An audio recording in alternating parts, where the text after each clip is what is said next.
Oh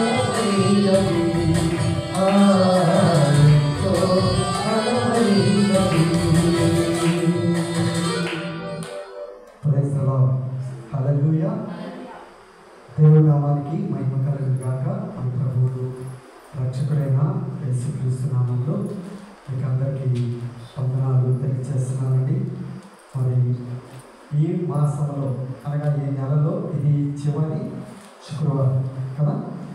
ఈ నెలలో ఇది చివరి శుక్రవారం. అయితే ఈ చివరి శుక్రవారం నాడు ప్రభు సన్నిధిలో ఈ మాసమంతా ప్రభు మనల్ని కాచి కాపాడి భద్రపరిచి క్షేమాన్ని నడిపించినందుకు ప్రభుని స్తుతిస్తూ మరి ప్రార్థనలోనికి వెళ్ళే ముందు కొద్ది నిమిషాలు దేవుడి వాక్యాన్ని ధ్యానం చేస్తున్న ప్రియులారా, ఇది నాన్న దేవుడు మనతో మాట్లాడబోయే ప్రతి మాట కూడా ఏకాగ్రత కలిగి జాగ్రత్తగా మనసు పెట్టి విని నేర్చుకొని తద్వారా మేలులు పొందుకోవడానికి ప్రయత్నం చేద్దాం. మరి వాక్య ధ్యానం నిమిత్తమై ఏర్పాటు చేయబడిన లేఖన భాగాన్ని చదువుకుందామండి. సామెతల గ్రంథము 4వ అధ్యాయము, సామెతల గ్రంథము 4వ అధ్యాయం 20వ వచనం నుంచి 23వ వచనం వరకు ఉన్న భాగాన్ని చదువుకుందామండి. సామెతల గ్రంథము 4వ అధ్యాయము 20వ వచనం నుంచి 23వ వచనం వరకు ఉన్న భాగాన్ని చదువుకుందామండి. నా కుమారుడా, నా మాటలను ఆలకింపుము, నా వాక్యములకు నీ చెవియొగ్గుము, నీ కన్నుల ఎదుట నుండి వాటిని తొలగిపోనీయకుము, నీ హృదయమందు వాటిని భద్రము చేసుకునుము. దొరికిన వారికి అవి జీవమును వారి సర్వ శరీరములకు ఆరోగ్యమునిచ్చును. నీ హృదయములో నుండి జీవధారలు బయలుదేరును. కాబట్టి అన్నిటికంటే ముఖ్యముగా నీ హృదయమును భద్రముగా కాపాడుకును.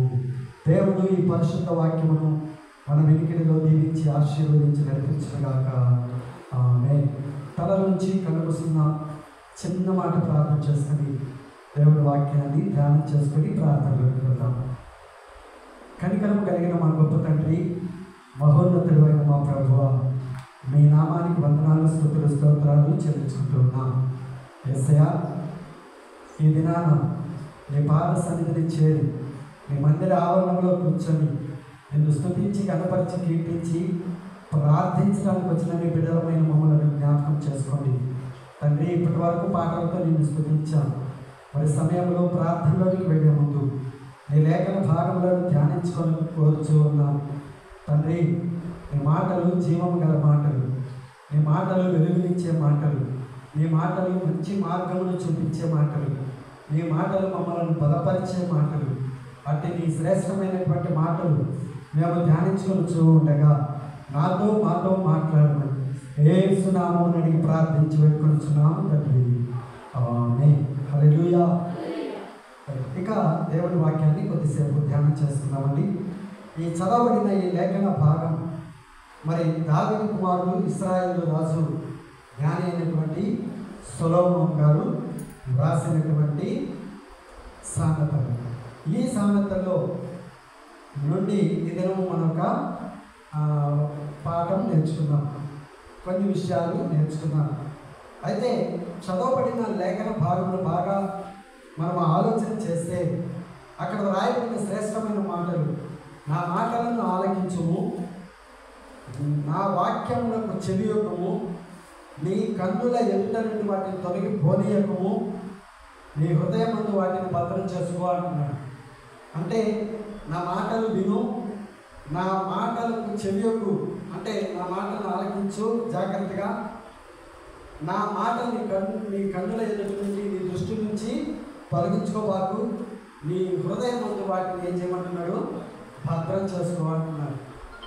ఈ పనులు మరి చెప్పడానికి ఇవన్నీ మాటలు రాశాడు, కానీ నేనైతే ఒక మాటలో దీనిని ఇలా చెప్పాలని ఆశపడుతున్నాను. ఏమిటయ్యా అంటే, కాపాడుకున్నావంటే కాపాడబడతావు. ఇదేనా ధ్యానాంశము? కాపాడుకున్నావంటే కాపాడబడతావు. అయితే ఈ ఉదయకాల సమయంలో ఏమి కాపాడుకోవాలి? కాపాడుకున్నావంటే కాపాడబడతావు అనేటువంటిది ఒక చిన్న సబ్జెక్టు. అయితే ఉదయకాల సమయంలో ప్రార్థనలోకి వెళ్ళే ముందు అసలు మనం ఏం కాపాడుకోవాలి అనేది ఆలోచన చేస్తే పరిశుద్ధ బైబిల్ గ్రంథంలో నుండి ప్రాథమికంగా మనము కాపాడుకోవలసినటువంటివి కొన్ని ఉన్నాయి. వాటిని మనం జాగ్రత్తగా కాపాడుకోవాలి. కాపాడుకుంటేనే నువ్వు నేను కాపాడబడతావు అని దేవుని పరిశుద్ధ గ్రంథము చెబుతుంది. అవేంటో చూపిస్తాను పిల్లరా. మొదటిది సామెతల గ్రంథము 7వ అధ్యాయము 2వ వచనం చదువుకుందాం. నా ఆజ్ఞలను నీవు మనస్సున ఉంచుకొనిన ఎడల నీ కనుపాప వలె నా ఉపదేశమును కాపాడిన ఎడల నీవు బ్రతుకుదువు అంటున్నాడు. సో పిల్లల నెంబర్ 1, నువ్వు నేను మనమందరం కూడా ఏం కాపాడుకోవాలి అని అంటే మొట్టమొదటిది దేవుని ఉపదేశములను కాపాడుకోవాలి. ఏం కాపాడుకోవాలంట? దేవుని ఉపదేశమును కాపాడుకోవాలి. ఉపదేశం అంటే ఏంటి? మంచి మాటలు. దేవుడు మనకు మంచి మాటలు చెప్పినప్పుడు ఆ మాటల్ని మనము ఒక చోటుతో విని ఒక చోటుతో వదిలేసే వారంగా కాకుండా ఏం చేయాలంటే మనము వాటిని భద్రంగా కాపాడుకుంటే, ఆ మాటలు కాపాడుకోవడం అంటే ఆ మాటలను బట్టి నీ ప్రవర్తన, నీ ఆలోచన, నీ నడవడిక, నీ జీవన విధానం అంతా కూడా మారిపోవాలంటే. ఎందుకనంటే నా ఉపదేశమును అంగీకరించువాడు సురక్షితంగా ఉంటాడు అని సామెతల గ్రంథము 1వ అధ్యాయం 33వ వచనంలో స్పష్టంగా రాసింది. ఏమని? నా ఉపదేశమును అంగీకరించువాడు ఎలా ఉంటాడంట? సురక్షితంగా ఉంటాడు. సో పిల్లరా, అందుకే నువ్వు ఏం కాపాడుకోవాలంట? మొదటిది దేవుని యొక్క ఉపదేశమును కాపాడుకో అంటున్నాడు. ఎందుకో మరొక మాట కూడా చూపిస్తాను. సామెతల గ్రంథం 6వ అధ్యాయం 23వ వచనం చదివితే అక్కడ అంటాడు, మరి ఉపదేశం ఎందుకు కాపాడుకోవాలయ్యా అంటే ఆ ఉపదేశము నీకేం చేస్తుందో తెలుసా? దీపముగాను, ఆ ఉపదేశము నీ జీవితానికి వెలుగుగాను ఉండాలి. ఉపదేశము నీ జీవితానికి దీపముగాను, నీ జీవితానికి వెలుగుగాను ఉంటుంది అని సామెతల గ్రంథకర్తే 6వ అధ్యాయం 23వ వచనంలో చాలా చక్కగా రాశారు. అందుకే ఉదయకాల సమయంలో మనం ఏమి కాపాడుకోవాలయ్యా అంటే మొట్టమొదటిది దేవుని ఉపదేశమును కాపాడుకోవాలి. ఇంకా సులువైన విధానంలో చెప్పాలంటే దేవుని మాటలు మనం కాపాడు. దేవుని ఉపదేశం అంటే మాటలే. ఉపదేశం అంటే మంచి మాటలు. ఆ మంచి మాటలు మనం కాపాడుకోవాలి. సో పిల్లరా, అది మొదటి. రెండవ మాట ఏమి కాపాడుకోవాలో దేవుని గ్రంథం నుండి చూపిస్తాను. 2 తిమోతికి రాసిన పత్రిక 4వ అధ్యాయం 7వ వచనం చదివితే అక్కడ చాలా స్పష్టంగా వ్రాయబడిన మాట చూడండి. 2 తిమోతి 4:7 మంచి పోరాటము పోరాడితే నా పరుగు కరముట్టించుకుని విశ్వాసమును కాపాడుకుంటుంది అని రాస్తున్నాడు. అంటే రెండవది మనం ఏమి కాపాడుకోవాలట? విశ్వాసమును కాపాడుకోవాలి. ఒకటేమో ఉపదేశమును కాపాడుకోవాలి, రెండవది అంటున్నాడు విశ్వాసముని కాపాడుకోవాలి, ఫెయిత్ని కాపాడుకోవాలి. దీని గురించి మనం ఎంత చెప్పుకున్నా చాలా తక్కువే అనిపిస్తుంది. ఎందుకంటే విశ్వాసమును గురించి చాలా చాలా చాలా విషయాలు పరిశుద్ధ బైబిల్ గ్రంథంలో వ్రాయబడి ఉన్నాయి. వాటిలో కొన్నింటిని జ్ఞాపకం చేస్తాను.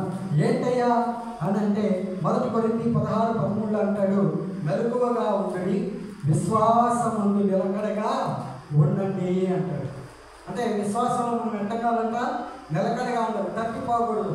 ఎందుకంటే మానవుని జీవితంలో మనకు ఈజీగా పడిపోతుంటాం, మళ్ళీ నిలబడుతుంటాం కదా. ఈజీగా పడిపోతుంటాం, మళ్ళీ నిలబడతాం. ఏదైనా బలహీనత వచ్చినప్పుడు ఏ దేవుడే అంటాం, ఏదైనా సంతోషం వచ్చినప్పుడు అయ్యా ప్రభా అంటాం. ఇట్లా రకరకాలుగా మనిషి మనస్సు మారిపోతుంది. కానీ నీకు కష్టం వచ్చినా, నష్టం వచ్చినా, లాభం వచ్చినా, సంతోషం వచ్చినా, దుఃఖం వచ్చినా, ఎలా ఉన్నా, ఏ స్థితిలో ఉన్నా నీ విశ్వాసాన్ని నువ్వు విడిచి పెట్టకూడదు. ఉదాహరణకి యోబు తీసుకుంటే యోబు గారు తన విశ్వాసాన్ని ఎంతలా కాపాడుకున్నాడు కదా. యోబు గారు తన విశ్వాసాన్ని చాలా కాపాడుకున్నాడు. ఎందుకంటే మొదటి నుంచి కూడా యోబు విశ్వాసంలో ముందుకి కొనసాగుతూ వచ్చాడు. మధ్యలో సాతాను శోధన జరిగింది, కష్టాలు వచ్చాయి, కుటుంబం నాశనం అయిపోయింది, ఆస్తిపాస్తులు పోయాయి, ఆరోగ్యం దెబ్బతినింది. అయినా తన విశ్వాసాన్ని మాత్రం ఆయన విడిచిపెట్టాల. చివరికి ఏమైందంట, తన విశ్వాసాన్ని విడిచిపెట్టకుండా ఎప్పుడైతే ముందుకు కొనసాగుతూ వచ్చాడో దేవుడు ఏం చేశాడు, యోబుని రెండింతలుగా ఆశీర్వదించాడు. హల్లెలూయా. అందుకే ఉదయకాల సమయంలో మనం ఏమి విడిచిపెట్టకూడదయ్యా, ఏం కాపాడుకోవాలయ్యా అంటే రెండవది విశ్వాసాన్ని మనము కాపాడుకోవాలి. అందుకే రాస్తాడు మొదటి తెస్సలోనికి రాసిన పత్రిక 1వ అధ్యాయం 8వ వచనంలో ఆ చివరిలో అంటాడు, ఏమంటాడు తెలుసా, ప్రతి స్థలమందును దేవుని ఎడల ఉన్న నీ విశ్వాసము వెల్లడి ఆయను అంటాడు. అంటే నువ్వు ప్రతి స్థలంలో, ఏ స్థలంలో ఉన్నా, అంటే దేవుని మందిరంలోనే కాదు, నువ్వు ఇంట్లో ఉన్నా నీ విశ్వాస జీవితంగా ఉండాలి, బజార్లో ఉన్నా నీ విశ్వాస జీవితం నీకు ఉండాలి, ఉద్యోగంలో ఆఫీసులో ఉన్నా నీ విశ్వాస జీవితం నీకు ఉండాలి, నువ్వు ఎక్కడున్నా ఏ పని చేస్తున్నా నీ విశ్వాస జీవితం నీకు ఉండాలి, విడిచిపెట్టకూడదు అని దేవుని వాక్యం చెబుతుంది. అందుకే మరి అంటాడు హెబ్రీయులకు రాసిన పత్రిక 11వ అధ్యాయం 6వ వచనంలో ఏమంటాడు, విశ్వాసం లేకుండా దేవునికి ఇష్టడైనట అసాధ్యము అంటాడు. విశ్వాసం లేకపోతే నువ్వు దేవునికి ఇష్టమైన బిడ్డవుగా ఉండవు. నువ్వు దేవుని ఆశీర్వాదాలు పొందాలంటే, దేవుని మేలులు పొందాలంటే, నువ్వు అడిగింది దేవునికి ఇవ్వాలంటే రెండవదిగా నువ్వు ఏం కాపాడుకోవాలా, విశ్వాసం కాపాడుకోవాలి. మూడవ మాట చూపిస్తాను. మూడవది ఏం కాపాడుకోవాలయ్యా అని అంటే సామెతల గ్రంథకర్త రాస్తున్నాడు 13వ అధ్యాయం 3వ వచనం. 13వ అధ్యాయం 3వ వచనం చదివితే సామెతల గ్రంథకర్త రాస్తున్నాడు, తన నోరు కాపాడుకునేవాడు తన్ను కాపాడుకును, ఓరక మాట్లాడేవాడు తనకు నాశనము తెచ్చుకొను. చాలు. అక్కడ రాయబడినటువంటి మాట మనకు చాలా స్పష్టంగా అర్థమవుతుంది. మూడవది ఏం కాపాడుకోవాలంటే మనము ఏం కాపాడుకోవాలంట, దీనిగా మాత్రం వాయిస్ రాదు మనం. ఎందుకంటే మన నోటిని మనము కాపాడుకోవాలి. నోరు తెలిస్తే ఏమొస్తాయి, అబద్ధాలు. నోరు తెలిస్తే ఏమొస్తాయి, బూతు మాటలు. నోరు తెలిస్తే ఎదుటోని తక్కువ చేసి మాట్లాడే మాటలు కదా వస్తాయే లేదా. మానవుడు తన నోరు తెలిస్తే గొప్పే అంటారు అంతా. అందుకే నీ నోటిని భద్రంగా కాపాడుకో అని దేవుని వాక్యం చెబుతుంది. ఇదే నోటితో పరిశుద్ధ మందిరంలోకి వచ్చి స్తోత్రం స్తోత్రం స్తోత్రం హల్లెలూయా హల్లెలూయా హల్లెలూయా అంటారు. ఇదే నోటితో పలాయి కడుకో, రేషన్ షాప్ కడుకోపోయి పక్క బూతులు మాట్లాడతావు. ఇదే నోటితో ఎవరన్నా ఏదైనా నిన్ను అడిగినప్పుడు అబద్ధాలు చెప్తావు. అవునా కదా. ఇవన్నీ మార్పు చెందాలి. వీటన్నిటిని మార్పు చెందించుకొని దేవుని దృష్టిలో నువ్వు ఎలా ఉండాలో తెలుసా, మంచివాడుగా ఉండాలి. అందుకే దేవుని వాక్యం చెబుతుంది. మూడవది నువ్వు ఏం కాపాడుకోవాలంట, నీ నోటిని కాపాడుకో అని దేవుని వాక్యం చెబుతుంది. నోటిని కాపాడుకోమని దేవుని వాక్యం చెబుతుందంటే ఇంకా అనేకమంది విషయాలు ఉన్నాయి పరిశుద్ధ బైబిల్ గ్రంథంలో. సామెతల గ్రంథం 4వ అధ్యాయం 24వ వచనంలో ఏమంటారో తెలుసా, మూర్ఖపు మాటలు నీ నోటికి రానియవద్దు, పెదవుల నుండి కుటిలమైన మాటలు రానియకము అంటారు. అంటే మూర్ఖంగా మాట్లాడేవాళ్ళు కొంతమంది ఉంటారు. నేను పట్టిన దానికి 3 కాళ్ళు అనేవాళ్ళు చాలా మంది. నేను చెప్పిందే రైట్ అనేవాళ్ళు ఎక్కువ. నేను చేసిందే కరెక్ట్ అనేవాళ్ళు ఎక్కువ. నువ్వు చేసింది కరెక్ట్ అని నీ దృష్టికి, నీ ఆలోచన దృష్టికి రావచ్చేమో, కానీ అది ఎదుటి వాడికి దేవుని దృష్టికి కరెక్ట్ కాకపోవచ్చు. అందుకే జాగ్రత్త, నీ నోటిని కాపాడుకో. నీ నోట్లో నుంచి మూర్ఖంగా మాట్లాడే మాటలు మాట్లాడద్దు. ఇదిగో నీ పెదవుల నుంచి కుటిలమైన మాటలు. కుటిలము అంటే ఏంటి, కుటిలము అంటే అర్థం ఏంటి తెలీదా? కుటిలము అంటే మోసపు మాటలు, చీటింగ్ వర్డ్స్. మోసపు మాటలు మాట్లాడకూడదు. సో అంతేకాదు మరొక చోట కూడా ఇలా రాస్తాడు ఎఫ్ఎస్సి పత్రికలో అపోస్తలుడైన పౌలు గారు ఎఫ్ఎస్సి పత్రిక 4వ అధ్యాయం 29వ వచనం చదువుతూ అంటాడు, వినువారికి మేలు కలుగునట్లు అవసరమును బట్టి క్షేమాభివృద్ధికరమైన అనుకూల వచనమే పలుకుడు కానీ దుర్భాషలైన నీ నోట రానీయకుడి అంటారు. అవసరాన్ని బట్టి ఇదిగో క్షేమం కలిగించే మాటలు మాట్లాడండి, కానీ దుర్భాషలు మాట్లాడబాకండి. మన శత్రువు ఎవరైనా కనిపించారనుకో వాడిని చూస్తేనే పళ్ళు పటపటా కొరికేస్తుంది కదా. ఎనిమి మనకు ఎదురొచ్చారంటే వాడిని చూస్తేనే మనకు మా మనసులో ఏమొస్తుంది? ఆనందం వస్తుందా? ఆనందం రాదు. ఏమొస్తుంది? కోపం వస్తుంది కదా. ఒకప్పుడు నాతో ఇలా మాట్లాడాడు, ఒకప్పుడు నన్ను తక్కువ చేశాడు, ఒకప్పుడు ఇలా ఉన్నాడు, ఒకప్పుడు నేను సహాయం అడిగితే చేయలేదు. వాడికి ఏదైనా చిన్న దెబ్బ అయితే మాత్రం ఇంటే కావాలి, అట్టే కావాలి కదా. అది మంచి మనస్సు కాదు. అందుకే అక్కడ రాయబడే మాట, వినువారికి నీ మాటలు ఎలా ఉండాలంటే అవసరాన్ని బట్టి క్షేమకరమైన మాటలే ఉండాలి, కానీ దుర్భాషలు మాత్రం మాట్లాడకూడదు అని దేవుడు వాక్యం చెప్తున్నాడు. అంతేకాదు కొలస్సీ పత్రికలో కూడా అపోస్తలుడైన పౌలు గారు కొలస్సీ పత్రికలో కూడా చాలా చక్కగా రాస్తాడు. 3వ అధ్యాయం 8వ వచనం చదివితే అక్కడ అంటాడు, ఇప్పుడైతే మీరు కోపము, ఆగ్రహము, దుష్టత్వము, దూషణ, మీ నోట బూతులు వీటన్నిటిని విసర్జించండి. ఒకప్పుడు ఇవన్నీ మాట్లాడేవాళ్ళమే, ఏం మాట్లాడేవాళ్ళము? కోపపడేవాళ్ళము, ఆగ్రహం తెచ్చుకునేవాళ్ళము, దుష్టత్వం కలిగిన వాళ్ళము, దోషణ మాటలు మాట్లాడేవాళ్ళము, మీ నోట బూతులు వచ్చేవి. ఎప్పుడైతే నువ్వు యేసుక్రీస్తు ప్రభువుని అంగీకరించావో, ఎప్పుడైతే నీ మనస్సును మార్చుకొని దేవునికి మనస్సును ఇవ్వాలనుకున్నావో, అప్పుడు ఇవన్నీ కూడా నేను విడిచిపెట్టాలి. విడిచిపెట్టి ప్రార్థన చేస్తే దేవుడు నీ ప్రార్థన ఆలకిస్తాడు. హల్లెలూయా. అందుకే ఎన్ని మాటలు చెప్పాను. ఏం కాపాడుకోవాలంట? 1 ఉపదేశం కాపాడుకోవాలి, 2 విశ్వాసం కాపాడుకోవాలి, 3 నీ నోటిని కాపాడుకోవాలి, 4వ మాట చూపిస్తాను. 4వది 1 సమూయేలు గ్రంథము 18వ అధ్యాయము 14వ వచనం. 1 సమూయేలు గ్రంథము 18వ అధ్యాయం 14వ వచనం చదివితే అక్కడ రాయబడిన మాట, మరియు దావీదు సమస్త విషయములలో సుబుద్ధి కలిగి ప్రవర్తింపగా యెహోవా అతనికి తోడుగా ఉండెను. అంటే ఈ మాట ప్రకారం మనం ఆలోచిస్తే దావీదు ఎలాంటి బుద్ధి కలిగి ఉన్నాడంట? సుబుద్ధి అంటే మంచి బుద్ధి. మనం కూడా ఏం చేయాలంట? మంచి బుద్ధి కలిగి ఉండాలి. అంటే బుద్ధిని కాపాడుకోవాలి. మన బుద్ధిని మనము కాపాడుకోవాలి అని దేవుని మాట చెప్పాలి. ఎందుకనంటే సామెతల గ్రంథం 4వ అధ్యాయం 8వ వచనంలో రాయబడిన మాట ఏంటో తెలుసా? ఆ మంచి బుద్ధిని నువ్వు కలిగి ఉంటే అది నిన్ను హెచ్చిస్తుందంట. మంచి బుద్ధిని నువ్వు కలిగి ఉంటే అది నిన్ను హెచ్చిస్తుంది అంటాడు. కొలస్సీ పత్రిక 2వ అధ్యాయం 3వ వచనం చదివితే బుద్ధి జ్ఞానంలో సర్వ సంపదలు ఆయనే గుప్తములైనది అంటాడు.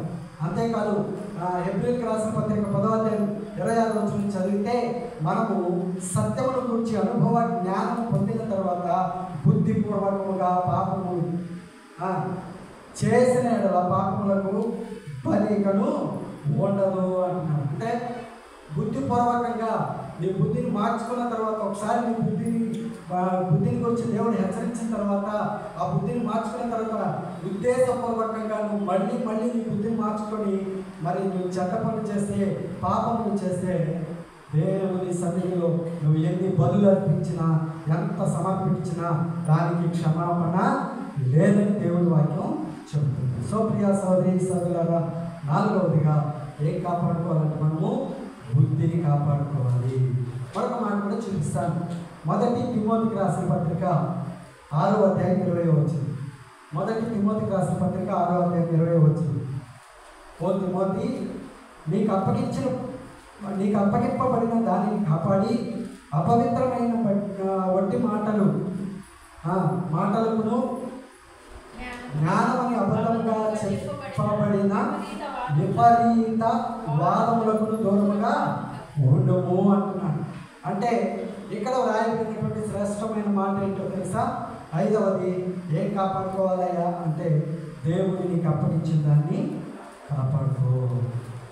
మనం అనుకోవచ్చు, దేవుడు నీకేం అప్పగించాడు? దేవుడు నాకేం అప్పగించాడు? నాకు సువార్తను చెప్పే పని అప్పగించాడు, మందిర పని అప్పగించాడు. సో ఆ పనిలో నేను ఎలా ఉండాలి? నాకు అప్పగించిన పనిని నేనేం చేయాలి? కాపాడుకోవాలి. నాకు అప్పగించిన పని నేను కాపాడుకోవాలి. సో మీరు అనుకోవచ్చు మీలో కొంతమంది, దేవుడు నాకేం అప్పగించాడు పని, నాకేం అప్పగించలేదు అని అంటే, దేవుడు ఖచ్చితంగా నీకు కూడా పనిని అప్పగించాడు. ఏం అప్పగించాడో చెప్పనా? లోకానుసారంగా చెప్తా, ఆత్మీయసారంగా చెప్తా. లోకానుసారంగా దేవుడు నీకు ఏం అప్పగించాడంటే ఒక కుటుంబాన్ని ఇచ్చాడు, ఒక కుటుంబాన్ని ఇచ్చాడు. ఆ కుటుంబంలో ఒక స్త్రీగా అనగా ఒక ఇంటి ఇల్లాలిగా నీ భర్తను నీ పిల్లలను నువ్వు జాగ్రత్తగా కాపాడుకోవాలి. అదే పురుషుడైతే పురుషుడు ఏం చేయాలి? పురుషుడు తన భార్య బిడ్డల్ని జాగ్రత్తగా కాపాడు. దేవుడు అప్పగించాడు, ఒక కుటుంబాన్ని ఏర్పరిచాడు, ఒక కుటుంబానికి నీకు ప్రత్యేక స్థానాన్ని అప్పగించాడు. ఆ అప్పగించిన దానిని నువ్వు జాగ్రత్తగా కాపాడుకో అని దేవుని వాక్యం చెప్తుంది. ఒకటే కాదు, ప్రతి పని కూడా ఈ భూమి మీద జీవన విధానంలో నువ్వు నేను చేసే ప్రతి పని కూడా జాగ్రత్తగా కాపాడుకుంటూ పనిని జరిగించాలని దేవుని వాక్యం చెబుతుంది ప్రియులు. అంతేకాదు మనకందరికీ కామన్గా దేవుడు అప్పగించిన పని ఏంటో తెలుసా? చెప్పండి చూద్దాం.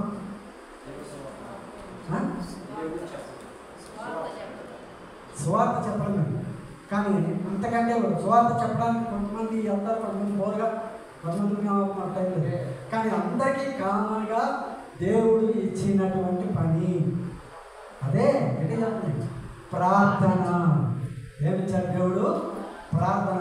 నువ్వు సువార్తకు వెళ్ళినా వెళ్ళకపోయినా ఇతరుల కొరకు నువ్వు ప్రార్థన చేయడం దేవుడు నీకు అప్పగించిన పని. ప్రార్థించండి చెప్పాడు కదా, ఎత్తగక ప్రార్థన చేయండి, విసుగక ప్రార్థన చేయండి, విశ్వాసంతో ప్రార్థన చేయండి, నమ్మికతో ప్రార్థన చేయండి. ప్రార్థన గురించి చాలా విషయాలు పరిశుద్ధ గ్రంథంలో ఉన్నాయి. దేవుడు మనకి అప్పగించిన పని ప్రార్థన చేయడం. ప్రార్థన చేయడం అనేది దేవుడు మనకి అప్పగించిన పని. మరి ఆ పనిని నిర్లక్ష్యం చేస్తాము. కొన్ని సందర్భాల్లో నిర్లక్ష్యం చేస్తాం. డ్యూటీకి పోయించి అలసిపోయాను, ప్రార్థన చేయలేను, కాసేపు నిద్రపోయి లేచి ప్రార్థన చేసుకున్నాలే అనుకుంటావు. ఆ బడలికతో పడుకుంటావు, ఆ రోజు గడుస్తావు. అవునంటావా? కాదంటావా? బాగా బట్టలు ఉతికేసావు, ఇట్లా పని బాగా బట్టలు బట్టలు చాలా అన్ని ఉతికేసావు, ఆరేసుకున్నావు, ఐరన్ చేసుకున్నావు, పెట్టుకున్నావు, ఒళ్ళు అలసిపోయింది. అమ్మ ఒళ్ళు అలసిపోయింది, కాసేపు పడుకొని నిద్రపోయి మళ్ళీ ప్రార్థన చేసుకుంటావు అనుకున్నావు. మరి ఏమైంది? ఆ ఒళ్ళు అట్లాగే నిద్రపడతావు. ఆ టైం కాస్త ఖర్చు. నువ్వు ప్రార్థన చేయాల్సింది ఒక అరగంట గంట అనుకుంటావు. ఆ అరగంట గంటలో నువ్వు చేయలేకపోతే కనీసం 10 నిమిషాలైనా దేవుడి సన్నిధిలో మోకరించి ప్రార్థన చేయాలి. కానీ నువ్వేమైపోతున్నావు? మాట నాటేస్తుంది. దేవుడి ఇచ్చిన దాన్ని నువ్వు కాపాడుకోలేకపోతావు. అనుదినము ప్రార్థన చేయండి అని దేవుడు ఇచ్చిన పనిని మనం ఏం చేస్తున్నాం? కాపాడుకోలేకపోతున్నాం. అందుకే ఉదయకాల సమయంలో ప్రాథమికంగా అంటే ప్రతి మనిషికి ప్రాథమికంగా ఫస్ట్ మనం కాపాడుకోవాల్సింది ఇవే. ఆ తర్వాత మిగతా కూడా అలవాటు అవుతుంది ఆ తర్వాత నుంచి. సో మొట్టమొదటి దానిలో మనం ప్రాథమికంగా మనం కాపాడుకోవాల్సింది ఏంటో తెలుసా? దేవుని ఉపదేశాన్ని కాపాడుకోవాలి, విశ్వాసాన్ని కాపాడుకోవాలి, నోటిని కాపాడుకోవాలి, బుద్ధిని కాపాడుకోవాలి, దేవుడు మనకు అప్పగించిన దాన్ని కాపాడుకోవాలి. ఇది మొదటి మాట. కాపాడుకున్నావంటే కాపాడబడతావు అని దేవుని వాక్యం చెప్పారు. సో ఏం కాపాడుకోవాలో చెప్పాను. ఇప్పుడు ఏ విషయంలో కాపాడబడతావు అనేది కూడా ప్రాథమికంగా చెప్తాను. అంటే మనకు నీడ అవసరం, మన నీడ్స్ని బట్టి మనం కాపాడబడతాం. ఎలాగో వాటిని కూడా కొన్ని మాటలు చూపించి ప్రార్థన తీసుకెళ్తాను. ఆదికాండము 28వ అధ్యాయం 15వ వచనం. ఆదికాండము 28వ అధ్యాయం 15వ వచనంలో చక్కగా వ్రాయబడినటువంటి మాట, ఇదిగో నేను నీకు తోడై ఉండి నేను వెళ్ళి ప్రతి స్థలమందును నేను కాపాడుచు ఈ దేశమునకు నేను మరలా రప్పించదును. నేను నీతో చెప్పినది నెరవేర్చు వరకు నేను విడువడని చెప్పగా. ఇక్కడ రాయబడినటువంటి ఆ మాటల ప్రకారం చూస్తే నువ్వు కాపాడుకున్నావంటే కాపాడబడతావు అన్నావు. కాపాడుకోవాల్సినట్టు కాపాడుకుంటే నెంబర్ 1 మొదట దేవుడు నిన్ను ఎలా కాపాడుతాడంట? నువ్వు వెళ్ళే ప్రతి స్థలమందు నిన్ను కాపాడుతాను అంటున్నాడు. నువ్వు వెళ్ళే ప్రతి స్థలమందు నిన్ను కాపాడుతాను అంటున్నాడు. ఇది మొదటి. అంటే నువ్వు ఎక్కడున్నా దేవుడిని ఏం చేస్తాడంట? కాపాడుతాడు. రెండవ మాట చూపిస్తాను. 91వ కీర్తన 11వ వచనం. 91వ కీర్తన 11వ వచనం చదివితే అక్కడ అంటాడు, నీ మార్గములన్నింటిలో నిన్ను కాపాడుటకు ఆయన నిన్ను గురించి తన దూతలకు ఆజ్ఞాపించును అంటున్నాడు. నీ మార్గములన్నింటిలో నిన్ను కాపాడుటకు ఆయన నిన్ను గురించి తన దూతలకు ఏం చేస్తాడంట? ఆజ్ఞాపించును అంటున్నాడు. అంటే నువ్వు వెళ్ళే ప్రతి మార్గంలో దేవుడు ఏం చేస్తాడంట? నేను కాపాడుతాడు. నువ్వు ఏ మార్గంలో వెళ్తున్నావు? ఖాళీ నడకలో వెళ్తున్నావో, బైక్లో వెళ్తున్నావో, బస్సులో వెళ్తున్నావో, కారులో వెళ్తున్నావు, నువ్వు ఎక్కడికి వెళ్తున్నావో దేవుడు నువ్వు వెళ్ళే ప్రతి మార్గంలో ఏం చేస్తాడంట? నేను కాపాడుతాడు. నువ్వు ఉండే ప్రతి స్థలంలో కాపాడుతానంటున్నాడు. నువ్వు వెళ్ళే ప్రతి మార్గంలో కాపాడుతానంటున్నాడు. మూడో మాట కూడా చూపిస్తాను. 33వ కీర్తన 18వ వచనం. 33వ కీర్తన 18వ వచనంలో రాస్తున్నాడు, వారి ప్రాణములు మరణము నుండి తప్పించుటకు కరువులో వారిని సజీవులుగా కాపాడుటకు అంటున్నాడు. అంటే మూడవ మాట ఏంటో తెలుసా? కరువులో కూడా కాపాడుతాడు. కరువులో కూడా కాపాడుతాడు. కరువు వచ్చినా కూడా దేవుడు మాత్రం పస్తులు కాపాడు. గంజి వస్తైనా సరే కాపాడుతాడు. అంత గొప్ప దేవుడు. హల్లెలూయా. అలాగే మరొక మాట కూడా చూపిస్తాం. కరువు దినాలు వచ్చినా కాపాడబడతాడు. మొదటి దేవుడు వెళ్ళే స్థలం ముందు కాపాడుతానన్నాడు, మార్గాల్లో కాపాడుతానంటున్నాడు, కరువు దినాలు వచ్చినా కాపాడుతానంటున్నాడు. మరొకటి చివరి మాట చూపిస్తాను. 2 దశలోనికి రాసిన పత్రిక 3వ వచనంలో రాయబడిన మాట, అయితే ప్రభు నమ్మదగిన వాడు, ఆయన మిమ్మల్ని స్థిరపరిచి దుష్టత్వం నుండి కాపాడును అంటున్నాడు. అంటే మరొక మాట ఏమంటున్నాడు తెలుసా? దుష్టత్వం నుండి కాపాడుతాడు. దుష్టుడు మన మీద ఎప్పుడెప్పుడు మనల్ని పాడు చేద్దామా, ఎప్పుడెప్పుడు మనల్ని పాడు చేద్దామా అని కాసుకోండి. వాడి నుండి కూడా నిన్ను నన్ను కాపాడే దేవుడు. హల్లెలూయా.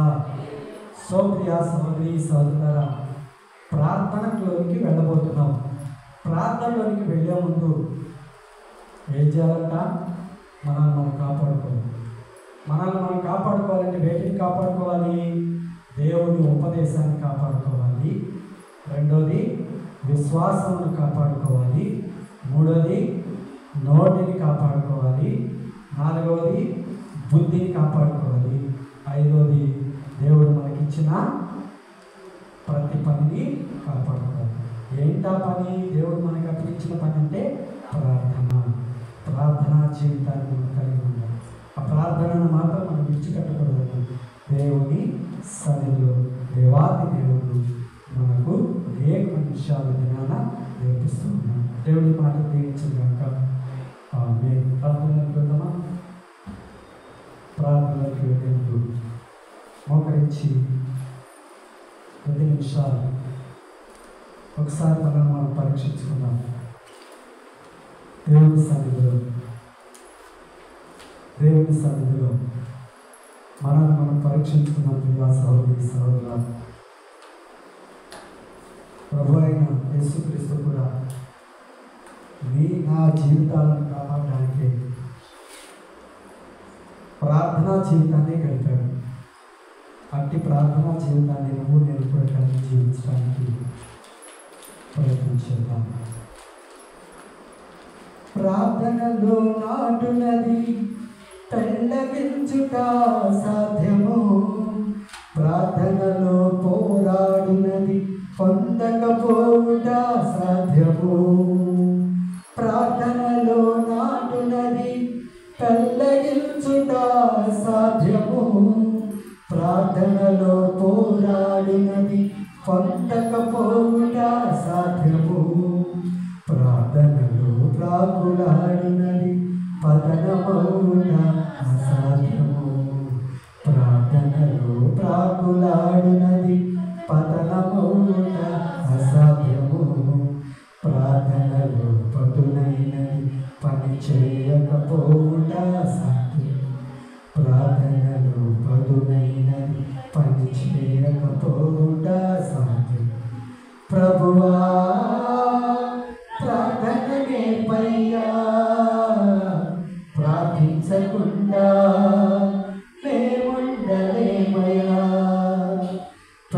ప్రభువా ప్రార్థన నేర్పయ్యా, ప్రార్థించకుండా మేముండలేమయ్యా, నీ పాదాలు తడపకుండా నా పయనం సాగదయా, నీ పాదాలు తడపకుండా నా పయనం సాగదయా. ప్రార్థన వలనే పయనము, ప్రార్థనే ప్రాకారము, ప్రార్థనే ప్రాధాన్యము, ప్రార్థన లేనిదే పరాజయం. ఉదయకాల సమయంలో దేవుని వాక్యాన్ని విన్నా ప్రియా సహోదరా సహోదరి, నీ ప్రార్థనా జీవితం ఎట్లుందో,